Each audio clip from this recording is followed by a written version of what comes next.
ಆಕಾಶವಾಣಿ ಪ್ರದೇಶ ಸಮಾಚಾರ ಓದುತ್ತಿರುವವರು ಜ್ಯೋತಿ ಕೆಪಿ. ಮುಖ್ಯಾಂಶಗಳು.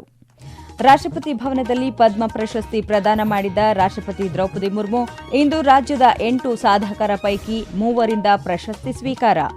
ಮುಖ್ಯಮಂತ್ರಿ ಸಿದ್ದರಾಮಯ್ಯ ದೆಹಲಿಗೆ ಭೇಟಿ, ನಾಳೆ ಕಾಂಗ್ರೆಸ್ ಹೈಕಮಾಂಡ್ನ ಪ್ರಮುಖ ಸಭೆಯಲ್ಲಿ ಭಾಗಿ. ಅರಣ್ಯ ಭೂಮಿ ಒತ್ತುವರಿಯ ವಿಚಾರದಲ್ಲಿ ರಾಜ್ಯ ಸರ್ಕಾರ ಶೂನ್ಯ ಸಹಿಷ್ಣುತೆ, ಸಚಿವ ಈಶ್ವರ್ ಬಿ ಖಂಡ್ರೆ. ಬೆಳಗಾವಿ ಪಾಲಿಕೆಯಲ್ಲಿ ಕರ್ನಾಟಕ ಪರ ಗೊತ್ತುವಳಿಗೆ ಆಗ್ರಹ, ನಾಳೆ ಕನ್ನಡ ಪರ ಸಂಘಟನೆಗಳಿಂದ ಪ್ರತಿಭಟನೆ. ಬೆಂಗಳೂರು ನಗರದಲ್ಲಿ ಮುಂದಿನ ಕೆಲ ದಿನಗಳ ಕಾಲ ಮಳೆ ಸಾಧ್ಯತೆ, ಹವಾಮಾನ ಇಲಾಖೆಯಿಂದ ಯೆಲ್ಲೋ ಅಲರ್ಟ್ ಘೋಷಣೆ. ರಾಷ್ಟ್ರಪತಿ ಭವನದಲ್ಲಿ ಇಂದು ನಡೆದ ಪ್ರಶಸ್ತಿ ಪ್ರದಾನ ಸಮಾರಂಭದಲ್ಲಿ 2026ರ ಪದ್ಮ ಪ್ರಶಸ್ತಿಗಳನ್ನು ರಾಷ್ಟ್ರಪತಿ ದ್ರೌಪದಿ ಮುರ್ಮು ಪ್ರದಾನ ಮಾಡಿದರು. 2 ಸಾಧಕರಿಗೆ ಪದ್ಮವಿಭೂಷಣ, 6 ಸಾಧಕರಿಗೆ ಪದ್ಮಭೂಷಣ ಮತ್ತು 58 ಗಣ್ಯರಿಗೆ ಪದ್ಮಶ್ರೀ ಪ್ರಶಸ್ತಿಗಳನ್ನು ನೀಡಲಾಯಿತು. ಚಲನಚಿತ್ರ ನಟ ಧರ್ಮೇಂದ್ರ ಸಿಂಗ್ ಡಿಯೋಲ್ ಅವರಿಗೆ ಕಲಾಕ್ಷೇತ್ರದಲ್ಲಿ ನೀಡಿದ ಕೊಡುಗೆಗಾಗಿ ಮರಣೋತ್ತರವಾಗಿ ಪದ್ಮವಿಭೂಷಣ ಪ್ರಶಸ್ತಿ ನೀಡಲಾಗಿದೆ. ಅವರ ಪತ್ನಿ ಮತ್ತು ಲೋಕಸಭಾ ಸಂಸದೆ ಹೇಮಮಾಲಿನಿ ಅವರು ಪ್ರಶಸ್ತಿ ಸ್ವೀಕರಿಸಿದರು. ಪಿಟೀಲು ವಾದಕ ಡಾ ಎನ್ ರಾಜಂ ಅವರಿಗೆ ಪದ್ಮವಿಭೂಷಣ ಪ್ರಶಸ್ತಿ ಪ್ರದಾನ ಮಾಡಲಾಯಿತು. ಇಂದು ನಡೆದ ಸಮಾರಂಭದಲ್ಲಿ ಕರ್ನಾಟಕದ 3 ಸಾಧಕರಿಗೆ ರಾಷ್ಟ್ರಪತಿಗಳು ಪ್ರಶಸ್ತಿ ಪ್ರದಾನ ಮಾಡಿದರು. ಕಲಾಕ್ಷೇತ್ರದಲ್ಲಿ ನೀಡಿದ ಕೊಡುಗೆಗಾಗಿ ಶತಾವಧಾನಿ ಡಾ ಆರ್ ಗಣೇಶ್ ಪದ್ಮಭೂಷಣ ಪ್ರಶಸ್ತಿ ಸ್ವೀಕರಿಸಿದರು. ಸಾಮಾಜಿಕ ಸೇವೆ ವಿಭಾಗದಲ್ಲಿ ಪುಸ್ತಕ ಮನೆ ಖ್ಯಾತಿಯ ಅಂಕೇಗೌಡ ಎಂ ಮತ್ತು ಎಸ್ಜಿ ಸುಶೀಲಮ್ಮ ಅವರಿಗೆ ಪದ್ಮಶ್ರೀ ಪ್ರಶಸ್ತಿ ಸ್ವೀಕರಿಸಿದರು. ಪದ್ಮಭೂಷಣ ವಿಭಾಗದಲ್ಲಿ ಉತ್ತರಾಖಂಡದ ಮಾಜಿ ಮುಖ್ಯಮಂತ್ರಿ ಮತ್ತು ಮಹಾರಾಷ್ಟ್ರ ರಾಜ್ಯಪಾಲ ಭಗತ್ ಸಿಂಗ್ ಕೋಶ್ಯಾರಿ ಅವರಿಗೆ ಸಾರ್ವಜನಿಕ ವ್ಯವಹಾರಗಳ ಕ್ಷೇತ್ರದಲ್ಲಿನ ಸೇವೆಗಾಗಿ ಪದ್ಮಭೂಷಣ ಪ್ರಶಸ್ತಿಯನ್ನು ನೀಡಲಾಯಿತು. ಕೈಗಾರಿಕೋದ್ಯಮಿ ಉದಯ್ ಸುರೇಶ್ ಕುಮಾರ್ ಕೋಟಕ್ ವ್ಯಾಪಾರ ಮತ್ತು ಕೈಗಾರಿಕೆಗಳಿಗೆ ನೀಡಿದ ಕೊಡುಗೆಗಾಗಿ ಪದ್ಮಭೂಷಣ ಪ್ರಶಸ್ತಿ ಪಡೆದರು. ಡಾ ಕಲ್ಲಿಪಟ್ಟಿ ರಾಮಸ್ವಾಮಿ ಪಲ್ಲೈಸ್ವಾಮಿ ವೈದ್ಯಕೀಯ ಕ್ಷೇತ್ರಕ್ಕೆ ನೀಡಿದ ಅತ್ಯುತ್ತಮ ಕೊಡುಗೆಗಾಗಿ ಪದ್ಮಭೂಷಣ ಪ್ರಶಸ್ತಿ ಪಡೆದರು. ಇದೇ ವೇಳೆ ಕನ್ನಡಿಗರಾದ ಅಂಕೇಗೌಡರು ಎಸ್ಜಿ ಸುಶೀಲಮ್ಮ ಅವರ ಜೊತೆಗೆ ಭಾರತೀಯ ಮಹಿಳಾ ಕ್ರಿಕೆಟ್ ತಂಡದ ನಾಯಕಿ ಹರ್ಮನ್ಪ್ರೀತ್ ಕೌರ್ ಸೇರಿದಂತೆ ಒಟ್ಟು 58 ಗಣ್ಯರು ಪದ್ಮಶ್ರೀ ಪ್ರಶಸ್ತಿಗೆ ಭಾಜನರಾದರು. ಸಮಾರಂಭದಲ್ಲಿ ಉಪರಾಷ್ಟ್ರಪತಿ ಸಿಪಿ ರಾಧಾಕೃಷ್ಣನ್, ಪ್ರಧಾನಿ ನರೇಂದ್ರ ಮೋದಿ, ಕೇಂದ್ರ ಸಚಿವ ಅಮಿತ್ ಶಾ, ಸಚಿವರಾದ ಗಜೇಂದ್ರ ಸಿಂಗ್ ಶೇಖಾವತ್, ಎಚ್ಡಿ ಕುಮಾರಸ್ವಾಮಿ ಸೇರಿದಂತೆ ಅನೇಕ ಸಚಿವರು ಉಪಸ್ಥಿತರಿದ್ದರು. ಮುಖ್ಯಮಂತ್ರಿ ಸಿದ್ದರಾಮಯ್ಯ ಅವರು ನವದೆಹಲಿಯಲ್ಲಿ ನಾಳೆ ಕಾಂಗ್ರೆಸ್ ಹೈಕಮಾಂಡ್ ಕರೆದಿರುವ ಪ್ರಮುಖ ಸಭೆಯಲ್ಲಿ ಪಾಲ್ಗೊಳ್ಳಲಿದ್ದಾರೆ. ಬೆಂಗಳೂರಿನಲ್ಲಿಂದು ಸುದ್ದಿಗಾರರೊಂದಿಗೆ ಮಾತನಾಡಿದ ಅವರು, ಎಐಸಿಸಿ ಪ್ರಧಾನ ಕಾರ್ಯದರ್ಶಿ ಕೆಸಿ ವೇಣುಗೋಪಾಲ್ ಅವರು ತಮ್ಮನ್ನು ಸಭೆಗೆ ಆಹ್ವಾನಿಸಿದ್ದು, ಸಭೆಯ ನಿಖರವಾದ ವಿಷಯದ ಬಗ್ಗೆ ತಮಗೆ ಮಾಹಿತಿ ಇಲ್ಲ ಎಂದು ತಿಳಿಸಿದ್ದಾರೆ. ನಾಯಕತ್ವ ಬದಲಾವಣೆಯ ಕುರಿತಾದ ಊಹಾಪೋಹಗಳು ರಾಜಕೀಯದಲ್ಲಿ ಸಹಜ ಎಂದು ಇದೇ ವೇಳೆ ತಿಳಿಸಿದ್ದಾರೆ. ಸಭೆಯಲ್ಲಿ ಭಾಗವಹಿಸಲು ಮುಖ್ಯಮಂತ್ರಿಗಳು ಹಿರಿಯ ಸಚಿವರೊಂದಿಗೆ ಇಂದು ಸಂಜೆಯೇ ದೆಹಲಿಗೆ ಪ್ರಯಾಣ ಬೆಳೆಸಲಿದ್ದಾರೆ. ಮತ್ತೊಂದೆಡೆ ಹೈಕಮಾಂಡ್ ಸೂಚಿಸಿದರೆ ತಾವು ಸಹ ದೆಹಲಿಗೆ ಭೇಟಿ ನೀಡುವುದಾಗಿ ಉಪಮುಖ್ಯಮಂತ್ರಿ ಡಿಕೆ ಶಿವಕುಮಾರ್ ತಿಳಿಸಿದ್ದಾರೆ. ಮುಂಬರುವ 2028ರ ಚುನಾವಣೆಯಲ್ಲೂ ರಾಜ್ಯದಲ್ಲಿ ಕಾಂಗ್ರೆಸ್ ಪಕ್ಷವೇ ಮರಳಿ ಅಧಿಕಾರಕ್ಕೆ ಬರಲಿದೆ ಎಂದು ಅವರು ವಿಶ್ವಾಸ ವ್ಯಕ್ತಪಡಿಸಿದರು. ಮೂಲಗಳ ಪ್ರಕಾರ ದೆಹಲಿಯಲ್ಲಿ ಎಐಸಿಸಿ ಅಧ್ಯಕ್ಷ ಮಲ್ಲಿಕಾರ್ಜುನ ಖರ್ಗೆ ಮತ್ತು ಹಿರಿಯ ನಾಯಕ ರಾಹುಲ್ ಗಾಂಧಿ ಅವರ ಸಮ್ಮುಖದಲ್ಲಿ ಹಿರಿಯ ನಾಯಕರ ಸಭೆ ನಡೆಯಲಿದ್ದು, ರಾಜ್ಯದ ಸಚಿವ ಸಂಪುಟ ವಿಸ್ತರಣೆ ಹಾಗೂ ಮುಂಬರುವ ರಾಜಕೀಯ ಬೆಳವಣಿಗೆಗಳ ಕುರಿತು ಚರ್ಚೆಗಳು ನಡೆಯುವ ನಿರೀಕ್ಷೆಯಿದೆ. ಅರಣ್ಯ ಭೂಮಿ ಒತ್ತುವರಿಯ ವಿಚಾರದಲ್ಲಿ ರಾಜ್ಯ ಸರ್ಕಾರ ಶೂನ್ಯ ಸಹಿಷ್ಣುತೆ ತಳೆದಿದ್ದು, ಹೊಸ ಒತ್ತುವರಿಗೆ ಅವಕಾಶ ನೀಡಬಾರದು ಮತ್ತು 2015ರ ನಂತರದ ಎಲ್ಲ ಒತ್ತುವರಿ ತೆರವು ಮಾಡಬೇಕು ಎಂದು ಅರಣ್ಯ, ಜೀವಿಶಾಸ್ತ್ರ ಮತ್ತು ಪರಿಸರ ಸಚಿವ ಈಶ್ವರ್ ಬಿ ಖಂಡ್ರೆ ಸೂಚನೆ ನೀಡಿದ್ದಾರೆ. ಉಡುಪಿಯಲ್ಲಿಂದು ಅರಣ್ಯ ಮತ್ತು ಪರಿಸರ ಇಲಾಖೆಯ ಪ್ರಗತಿ ಪರಿಶೀಲನಾ ಸಭೆಯಲ್ಲಿ ಈ ಸೂಚನೆ ನೀಡಿರುವ ಸಚಿವರು 2015ಕ್ಕೆ ಮೊದಲು ರಾಜ್ಯದಲ್ಲಿ ಒಟ್ಟು 2 ಲಕ್ಷ ಎಕರೆ ಅರಣ್ಯ ಭೂಮಿ ಒತ್ತುವರಿ ಆಗಿರುವುದಾಗಿ ಪ್ರಮಾಣ ಪತ್ರ ಸಲ್ಲಿಸಲಾಗಿದೆ. ಇದರಲ್ಲಿ ಜೀವನೋಪಾಯಕ್ಕಾಗಿ ಒತ್ತುವರಿ ಮಾಡಿರುವ, ಅಂದರೆ ಪಟ್ಟಾ ಭೂಮಿ ಸೇರಿ 3 ಎಕರೆಗಿಂತ ಕಡಿಮೆ ಒತ್ತುವರಿ ಮಾಡಿರುವ ಕುಟುಂಬಗಳಿಗೆ ಸರ್ಕಾರ ಪರ್ಯಾಯ ವ್ಯವಸ್ಥೆ ಮಾಡುವವರೆಗೆ ತೆರವು ಮಾಡದಂತೆ ನಿರ್ಣಯಿಸಿದೆ. 3 ಎಕರೆಗಿಂತ ಹೆಚ್ಚಿನ ಒತ್ತುವರಿಯನ್ನು ತೆರವು ಮಾಡಲು ಕ್ರಮ ಕೈಗೊಳ್ಳಬೇಕು ಎಂದು ತಿಳಿಸಿದರು.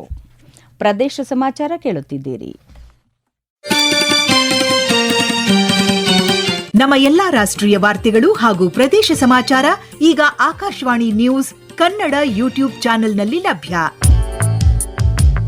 ನಮ್ಮ ಎಕ್ಸ್ ಖಾತೆ ಮತ್ತು ಇನ್ಸ್ಟಾಗ್ರಾಂ ಖಾತೆ ಆಕಾಶವಾಣಿ ನ್ಯೂಸ್ ಕನ್ನಡ. ಹೆಚ್ಚಿನ ಮಾಹಿತಿಗಾಗಿ ನಮ್ಮ ಫೇಸ್ಬುಕ್ ಖಾತೆ AIR ಕನ್ನಡ ನ್ಯೂಸ್ ಅನುಸರಿಸಿ. ಮಾಹಿತಿಯ ಹೂರಣ ವಾರದ ಕಾರ್ಯಕ್ರಮ ಪ್ರಚಲಿತ ವಿದ್ಯಮಾನ ಪ್ರತಿ ಬುಧವಾರ 9:15ಕ್ಕೆ.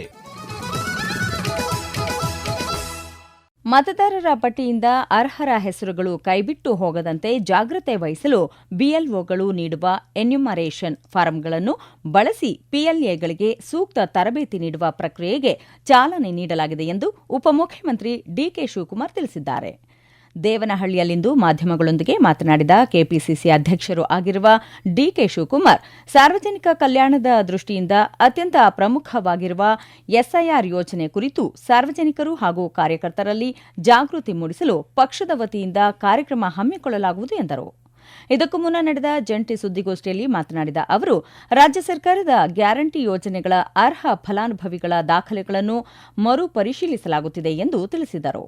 ಮೃತಪಟ್ಟವರ ಹೆಸರಿನಲ್ಲಿ ಹಣ ವರ್ಗಾವಣೆಯಾಗುತ್ತಿರುವುದು ಸೇರಿದಂತೆ ಸುಮಾರು 100 ಕೋಟಿಯಷ್ಟು ಹಣ ದುರುಪಯೋಗವಾಗುತ್ತಿರುವುದು ಬೆಳಕಿಗೆ ಬಂದ ಹಿನ್ನೆಲೆಯಲ್ಲಿ ಈ ಕ್ರಮ ಕೈಗೊಳ್ಳಲಾಗಿದೆ ಎಂದರು.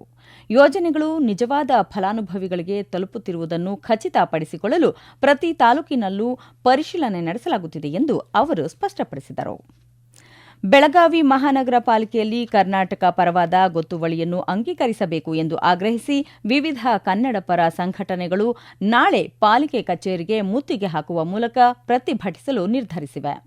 20ಕ್ಕೂ ಹೆಚ್ಚು ಸಂಘಟನೆಗಳು ಜಂಟಿಯಾಗಿ ಈ ಹೋರಾಟ ಹಮ್ಮಿಕೊಂಡಿದ್ದು, ಹಿರಿಯ ಮುಖಂಡರಾದ ವಾಟಾಳ್ ನಾಗರಾಜ್, ಸಾರಾ ಗೋವಿಂದು ಹಾಗೂ ಕೆಆರ್ ಕುಮಾರ್ ನೇತೃತ್ವ ವಹಿಸಲಿದ್ದಾರೆ. ಪ್ರತಿಭಟನೆಗೂ ಮುನ್ನ ಜಿಲ್ಲಾಧಿಕಾರಿ ಕಚೇರಿ ಆವರಣದಲ್ಲಿರುವ ಹಲ್ಮಿಡಿ ಶಾಸನದ ಪ್ರತಿಕೃತಿಗೆ ಪವಿತ್ರ ನದಿಗಳ ಜಲ ಹಾಗೂ ಕ್ಷೀರಾಭಿಷೇಕ ನೆರವೇರಿಸಲಾಗುವುದು. ಬೆಳಗಾವಿಯು ಕರ್ನಾಟಕದ ಅವಿಭಾಜ್ಯ ಅಂಗವಾಗಿದ್ದು, ಗಡಿ ವಿವಾದಕ್ಕೆ ಮಹಾಜನ್ ಆಯೋಗದ ವರದಿಯೇ ಅಂತಿಮ ಎಂಬ ಗೊತ್ತುವಳಿಯನ್ನು ಪಾಲಿಕೆ ತಕ್ಷಣವೇ ಅಂಗೀಕರಿಸಬೇಕು ಎಂದು ಕನ್ನಡ ಸೇನೆ ಕರ್ನಾಟಕದ ರಾಜ್ಯಾಧ್ಯಕ್ಷ ಕೆಆರ್ ಕುಮಾರ್ ಒತ್ತಾಯಿಸಿದ್ದಾರೆ. ಸದೃಢ ಹಾಗೂ ಸ್ವಾಸ್ಥ್ಯ ಸಮಾಜ ನಿರ್ಮಿಸಲು ಗುಣಮಟ್ಟದ ಶಿಕ್ಷಣ ಮತ್ತು ಆರೋಗ್ಯ ಅತ್ಯಗತ್ಯ ಎಂದು ಉಚ್ಚ ನ್ಯಾಯಾಲಯದ ನ್ಯಾಯಾಧೀಶ ಎಚ್ಪಿ ಸಂದೇಶ್ ಹೇಳಿದ್ದಾರೆ. ಚಿಕ್ಕಮಗಳೂರು ನಗರದಲ್ಲಿ ಇಂದು ಕರ್ನಾಟಕ ವಸತಿ ಶಿಕ್ಷಣ ಸಂಸ್ಥೆಗಳ ವತಿಯಿಂದ ನಡೆದ ವಸತಿ ಶಾಲೆ ಮತ್ತು ಕಾಲೇಜುಗಳ ಪ್ರಾಂಶುಪಾಲರ ಆಡಳಿತ ಮತ್ತು ಶೈಕ್ಷಣಿಕ ಕಾರ್ಯಾಗಾರ ಉದ್ಘಾಟಿಸಿ ಅವರು ಮಾತನಾಡಿದರು. ದೇಶದ ಅಭಿವೃದ್ಧಿ ಹಾಗೂ ಪ್ರಗತಿಯ ನಿಜವಾದ ಅಳತೆಗೋಲು ಶಿಕ್ಷಣ. ವಸತಿ ಶಿಕ್ಷಣ ಸಂಸ್ಥೆಗಳಲ್ಲಿ ಅಕ್ಷರ, ಅನ್ನ ಮತ್ತು ಜ್ಞಾನದ ದಾಸೋಹ ನೀಡುವಲ್ಲಿ ಪ್ರಾಂಶುಪಾಲರ ಪಾತ್ರ ಬಹುಮುಖ್ಯವಾಗಿದೆ. ಪ್ರಸ್ತುತ ವಸತಿ ಶಾಲೆಗಳು ರಾಜ್ಯ ಮಟ್ಟದಲ್ಲಿ 99.57% ಅತ್ಯುತ್ತಮ ಫಲಿತಾಂಶ ಮಾಡಿರುವುದು ಹೆಮ್ಮೆಯ ವಿಚಾರ. ಈ ಸಾಧನೆಯ ಸಂಪೂರ್ಣ ಕೀರ್ತಿ ರಾಜ್ಯದ ಎಲ್ಲ ಪ್ರಾಂಶುಪಾಲರಿಗೆ ಸಲ್ಲಬೇಕು ಎಂದರು. ದೇಶಾದ್ಯಂತ ಒಟ್ಟು 500 ಕಡೆಗಳಲ್ಲಿ ಪಂಡಿತ್ ದೀನ್ ದಯಾಳ್ ಉಪಾಧ್ಯಾಯ ಪ್ರಶಿಕ್ಷಣ ಮಹಾ ಅಭಿಯಾನವನ್ನು ನಡೆಸಲಾಗುವುದು ಎಂದು ಮಾಜಿ ಮುಖ್ಯಮಂತ್ರಿ ಡಿವಿ ಸದಾನಂದಗೌಡ ತಿಳಿಸಿದ್ದಾರೆ. ಮೈಸೂರಿನ ಹೊರವಲಯದ ಪ್ರಜಾಪಿತ ಬ್ರಹ್ಮಕುಮಾರಿ ಆಶ್ರಮದಲ್ಲಿ ಹಮ್ಮಿಕೊಳ್ಳಲಾಗಿದ್ದ ಪ್ರಶಿಕ್ಷಣಾರ್ಥಿ ಅಭಿಯಾನಕ್ಕೆ ಚಾಲನೆ ನೀಡಿದರು. ಮುಖ್ಯಮಂತ್ರಿಗಳ ಸಲಹೆ ಮೇರೆಗೆ ರಾಜ್ಯಪಾಲ ಥಾವರ್ಚಂದ್ ಗೆಹ್ಲೋಟ್ ಓರ್ವ ಸಚಿವರಿಗೆ ಖಾತೆ ಮರುಹಂಚಿಕೆ ಮಾಡಿ ಅಧಿಸೂಚನೆ ಹೊರಡಿಸಿದ್ದಾರೆ. ಇನ್ನು ಹವಾವರ್ತಮಾನ. ರಾಜ್ಯಾದ್ಯಂತ ಒಂದೆರಡು ಕಡೆಗಳಲ್ಲಿ ಮಳೆಯಾಗಿದೆ. ಪ್ರಮುಖ ಚಾಮರಾಜನಗರದಲ್ಲಿ 5, ಮಂಡ್ಯದ ಕೃಷ್ಣರಾಜಸಾಗರದಲ್ಲಿ 2 ಸೆಂಟಿಮೀಟರ್ ಮಳೆಯಾಗಿದೆ. ಬೀದರ್ನಲ್ಲಿ ಗರಿಷ್ಠ 41.2 ಡಿಗ್ರಿ ಸೆಲ್ಸಿಯಸ್ ತಾಪಮಾನ ದಾಖಲಾಗಿದೆ. ರಾಜ್ಯದ ಕರಾವಳಿಯ ಕೆಲವೆಡೆ, ಉತ್ತರ ಒಳನಾಡಿನ ಒಂದೆರಡು ಕಡೆ ಹಾಗೂ ದಕ್ಷಿಣ ಒಳನಾಡಿನ ಕೆಲವು ಕಡೆ ನಾಳೆ ಮಳೆಯಾಗುವ ಸಾಧ್ಯತೆ ಇದೆ. ಬೆಂಗಳೂರು ನಗರದಲ್ಲಿ ಮುಂದಿನ ಕೆಲ ದಿನಗಳ ಕಾಲ ಮಳೆ ಅಬ್ಬರ ಮುಂದುವರಿಯುವ ಸಾಧ್ಯತೆ ಇದೆ ಎಂದು ಭಾರತೀಯ ಹವಾಮಾನ ಇಲಾಖೆ ಮುನ್ಸೂಚನೆ ನೀಡಿದ್ದು, ಇದೇ 29ರವರೆಗೆ ಯೆಲ್ಲೋ ಅಲರ್ಟ್ ಘೋಷಿಸಿದೆ. ನಗರದಲ್ಲಿ ವಾರಪೂರ್ತಿ ಹಗುರದಿಂದ ಸಾಧಾರಣ ಮಳೆ ಮತ್ತು ಗುಡುಗು ಸಹಿತ ಮಳೆಯಾಗುವ ಮುನ್ಸೂಚನೆ ನೀಡಲಾಗಿದೆ. ಬಂಗಾಳ ಕೊಲ್ಲಿಯ ನೈಋತ್ಯ ಮತ್ತು ಪಕ್ಕದ ಪ್ರದೇಶಗಳಲ್ಲಿ ಮೇಲ್ಮುಖ ವಾಯು ಚಂಡಮಾರುತದ ಪ್ರಸರಣ ಉಂಟಾಗುವುದರಿಂದ ರಾಜ್ಯದಲ್ಲಿ ಮಳೆ ಹೆಚ್ಚಾಗಿದೆ. ಈ ಹವಾಮಾನ ಚಟುವಟಿಕೆಯಿಂದ ಬೆಂಗಳೂರು ಸೇರಿದಂತೆ ರಾಜ್ಯದ ಹಲವೆಡೆ ವ್ಯಾಪಕ ಮಳೆಯಾಗುವ ಸಾಧ್ಯತೆ. ಕೊನೆಯಲ್ಲಿ ಮತ್ತೊಮ್ಮೆ ಮುಖ್ಯಾಂಶಗಳು. ರಾಷ್ಟ್ರಪತಿ ಭವನದಲ್ಲಿ ಪದ್ಮ ಪ್ರಶಸ್ತಿ ಪ್ರದಾನ ಮಾಡಿದ ರಾಷ್ಟ್ರಪತಿ ದ್ರೌಪದಿ ಮುರ್ಮು ಇಂದು ರಾಜ್ಯದ 8 ಸಾಧಕರ ಪೈಕಿ 3ರಿಂದ ಪ್ರಶಸ್ತಿ ಸ್ವೀಕಾರ. ಮುಖ್ಯಮಂತ್ರಿ ಸಿದ್ದರಾಮಯ್ಯ ದೆಹಲಿಗೆ ಭೇಟಿ, ನಾಳೆ ಕಾಂಗ್ರೆಸ್ ಹೈಕಮಾಂಡ್ನ ಪ್ರಮುಖ ಸಭೆಯಲ್ಲಿ ಭಾಗಿ.